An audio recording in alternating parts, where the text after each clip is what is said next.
दोस्तों नमस्कार। आज की कहानी है सास का सिंधारा। तो आशा करता हूँ आप सभी कुशल मंगल होंगे। तो आज की कहानी शुरू करने से पहले जो भी चैनल पर पहली बार आए हैं चैनल को सब्सक्राइब करें और घंटे का बटन दबाकर ऑल का आइकन जरूर प्रेस करें ताकि हमारी आने वाली सभी कहानियाँ आप तक सबसे पहले पहुँचे। तो चलिए शुरू करते हैं आज की एक नई कहानी। मीना जी अपनी बहू निधि के साथ साड़ी की दुकान में घुसते ही बोली, निधि बेटा अपने लिए खूबसूरत से खूबसूरत साड़ी पसंद कर लो। निधि साड़ियाँ पसंद कर रही थी। हर साड़ी खुलती तो निधि की आंखों में चमक आ जाती और मीना जी निधि के खुशहाल चेहरे को देखकर मुस्कुरा देती। मीना जी के इकलौते बेटे श्याम की शादी निधि से 5 महीने पहले ही हुई थी। मीना जी की बेटी नव्या कॉलेज में पढ़ती है। शादी के बाद निधि का पहला त्यौहार आने वाला था। रिवाज के अनुसार निधि अपनी पहली तीज मायके में मनाएगी और मीना जी अपनी बहू के लिए सिंधारा भेजेगी। बड़ी ही खुशी से मीना जी ने अपनी बेटी नव्या से कहा, देख नव्या, सारी तैयारियां ठीक से हो गई ना? किसी चीज़ की कमी ना रह जाए। तीज का पहला सिंधारा है, सारी उम्र याद रहना चाहिए। नव्या ने कहा, माँ मैंने तुम्हारी कही हर चीज़ रख दी, घेवर, मिठाई, गिफ्ट्स, भाभी के लिए जो तुम साड़ी लेकर आई थी वह सब एक साथ करके रख दिया है। निधि ने अपनी सास मीना जी के गले में बाहें डालते हुए पूछा, मम्मी जी अभी तो शादी का इतना सामान था, मेरे पास इतनी महंगी साड़ियां आपने क्यों दिलवा दी? अभी तो शादी की बहुत सारी साड़ियां मेरे पास हैं जो मैंने पहनी भी नहीं है। मीना जी ने निधि को अपने पास बिठाते हुए कहा, निधि बेटा तुम्हारे पास बहुत कुछ है और आगे भी तुम बहुत कुछ खरीद कर पहन सकती हो। साड़ी, जेवर, किसी चीज़ की कमी नहीं रहेगी, लेकिन पहले सिंधारे की तो बात ही कुछ अलग होती है। हर सास बड़े अरमानों से अपनी बहू के लिए तैयारियां करती है। सिंधारा सास के प्यार और आशीर्वाद को दर्शाता है। फिर मीना जी ने उठकर अलमारी में से एक डिब्बा निकाला और निधि को दिखाते हुए बोली, देख जरा यह सेट कैसा लग रहा है? निधि चहक कर बोली, वाह मम्मी जी यह तो बहुत खूबसूरत है। यह भी मेरे लिए है क्या? मीना जी बोली, हाँ बेटा यह भी तेरे लिए ही है। नव्या अपनी भाभी से मजाक करते हुए बोली, वाह भाभी आपके तो मज़े हैं। मीना जी अलमारी बंद करते हुए कहने लगी, सबके मज़े होते हैं, ऐसे ही तेरे भी आएंगे जब तेरा वक्त आएगा। यह तो हर सास का फर्ज होता है, वह अपनी बहू पर भर भर कर प्यार लुटाती है। हमारे समाज में कुछ ऐसे त्यौहार, रीति रिवाज बनाए गए हैं जिन पर सास अपनी बहू के प्रति जी भर कर प्यार लुटाती है।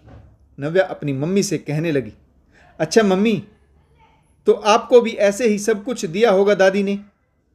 मीना जी उदास हो गई और बोली, नहीं मुझे तेरी दादी कुछ भी नहीं दे पाई। तीज का त्यौहार आने से पहले ही उनकी हार्ट अटैक से मृत्यु हो गई। पूरा परिवार शोक में डूब गया। मेरी ननद और देवर बुरी तरह से बिखर गए थे। मैं घर में बड़ी थी, तब मैंने अपनी ननद और देवर को मां बनकर संभाला। बस तब से ही जिम्मेदारियां निभाती आ रही हूं। मैंने अपनी तरफ से एक मां और भाभी का फर्ज निभाने में कभी कोई कसर नहीं छोड़ी। इसीलिए मेरी ननद और देवर भी मुझे माँ का दर्जा देते हैं। यह कहते हुए मीना जी की आंखें नम हो गई। निधि ने अपनी सास को अपने पास बिठाया और कहने लगी, इसका मतलब मम्मी जी आपने कभी तीज का त्यौहार मायके में नहीं मनाया और ना ही किसी ने आपको तीज का सिंधारा दिया। मीना जी अपने आप को संभालते हुए बोली, नहीं बेटा, हर साल तीज पर मैं तुम्हारी दादी को बहुत याद करती हूँ। चलो छोड़ो, अब यह सब पुरानी बातें हुई। निधि बेटा तुम मायके जाने की तैयारी करो, तुम्हारे भाई तुम्हें लेने आते ही होंगे। अपना सारा सामान ध्यान से रख लेना। थोड़ी देर बाद निधि के भाई उसे तीज के त्यौहार के लिए मायके ले जाने के लिए आ गई। अगले दिन निधि तीज का त्यौहार मनाने अपने मायके चली गई। मीना जी अपनी बेटी नव्या से कहने लगी, देख नव्या बहू के जाते ही घर कितना खाली खाली लग रहा है, और वह उदास होकर सीढ़ी पर बैठ गई। नव्या ने कहा, हाँ मम्मी, सही कह रही हो तुम, मेरा घर में जरा भी मन नहीं लग रहा। माँ बेटी दोनों आपस में बातें कर रही थी कि मीना जी की भाभी शीतल का फ़ोन आ गया। शीतल कहने लगी, जीजी आपसे मिलने का बहुत मन कर रहा था, आ जाइए, आपको आप मायके आए हुए बहुत दिन हो गए। मीना जी बोली, हाँ भाभी आ जाऊंगी किसी दिन। मीना जी की भाभी शीतल जिद करते हुए बोली, दीदी किसी और दिन नहीं, आप आज ही आ जाइए, आपके भैया भी आपको बहुत याद कर रहे थे। मायके जाने की बात हो तो औरत किसी भी वक्त तैयार हो जाती, फिर चाहे उसकी शादी को 2 दिन हुए हों या फिर 30 साल बीत गए। मायके जाने की खुशी अलग ही होती। मीना जी भी ड्राइवर के साथ अपने मायके के लिए रवाना हो गई। अगले दिन तीज का त्यौहार था। सुबह उठते ही उनकी भाभी शीतल ने मीना जी के पैर छूते हुए कहा, मायके की पहली तीज की शुभकामनाएं दीदी।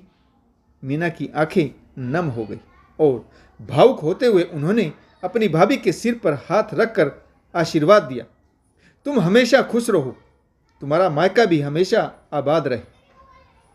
शीतल और मीना जी बात कर रही थी कि दरवाजे पर घंटी बजी। शीतल ने जाकर दरवाज़ा खोला तो पीछे पीछे मीना भी आ गई। दरवाजे पर उन्होंने जो देखा उसे देखकर उनकी आंखें सजल हो गई। सामने मीना जी की देवरानी प्रतिभा, बेटी नव्या और साथ में उनकी सास के चेहरे का मुखौटा पहने हुए उनकी ननद थी। ननद की कद काठी बिल्कुल सास जैसी ही लग रही थी। एक पल को मीना जी ननद को ही सास समझ बैठी। वास्तविकता जानती थी, परंतु फिर भी आत्मिक संतुष्टि प्राप्त हुई और वह पुरानी यादों में खो गई। उन्हें एक पल को लगा कि जैसे उनकी सास ही उनके सामने आकर खड़ी हो गई। तभी मुखौटा हटाकर उनकी नंद गोरी मीना जी के गले लग गई। नंद भाभी दोनों ही भावुक हो उठी। भाभी, आज हम माँ का अधूरा काम पूरा करने आए हैं, आपका सिंधारा लाए हैं। आपने हमेशा ही हमें माँ का प्यार दिया और हम कभी समझ ही नहीं पाए कि आपको भी तो अपनी सास के प्यार की इच्छा रही होगी। हमें यह काम बहुत पहले ही कर देना चाहिए था, लेकिन कभी ध्यान ही नहीं दिया। मीना जी की देवरानी ने आगे बढ़कर अपनी जेठानी के पैर छू लिए और कहने लगी, दीदी आपने जेठानी होकर मुझे सास की तरह प्यार भरा सिंधारा दिया था, आज हमारी तरफ से सिंधारा स्वीकार करें। मीना जी भावुक होकर कभी नंद और कभी देवरानी को देख रही थी तो कभी भाभी को। अच्छा, तो यह सब तुम्हारी प्लानिंग? नव्या बोली, हाँ मम्मी, यह सब प्लानिंग थी, लेकिन इस प्लानिंग का हेड है आपकी प्यारी बहुरानी निधि। नव्या ने निधि को फ़ोन लगाया। निधि वीडियो कॉल पर थी। खुश होकर कहने लगी, कैसा लगा सरप्राइज मम्मी? मीना जी ने भावुक होते हुए कहा, बहुत प्यारा, बहुत सुंदर। तो दोस्तों, आशा करता हूँ आपको यह कहानी ज़रूर पसंद आई होगी। आपको हमारी कहानियाँ अच्छी लगे, लाइक, शेयर और कमेंट्स करना बिल्कुल ना भूलें, ताकि हमारा हौसला बढ़ता रहे। तो कहानी पढ़ने के लिए आप सभी का बहुत बहुत धन्यवाद। जय हिंद, वंदे मातरम, भारत माता की जय। जय जवान और जय किसान।